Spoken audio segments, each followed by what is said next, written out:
ఇప్పుడు మనం కట్ చేసి పెట్టుకున్న అరటికాయ ముక్కల్ని ఒక్కొక్కటిగా తీసి పిండిలో ముంచుకుంటూ ఇందులో వేసుకోవడమే.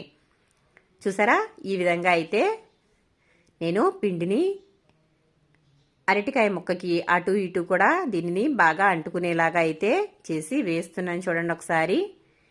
ఈ విధంగా అయితే అరటికాయ అయితే మనం బజ్జీలు వేసుకోవాలి.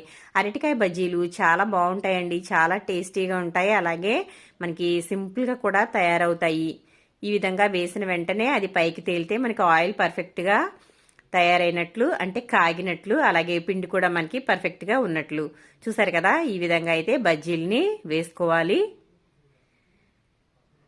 అరటికాయ బజ్జీలు చాలా టేస్టీగా ఉంటాయి, చాలా సింపుల్గా కూడా వేసుకోవచ్చండి. పిల్లలు పెద్దలు చాలా ఇష్టంగా తింటారు. వీటిలో కాస్త ఉల్లిపాయ, అలాగే ఉప్పు కారం వేసుకుని కొంచెం పల్లీలతో గార్నిష్ చేసుకుంటే అద్దిరిపోతుందండి. ఆ పైన కొంచెం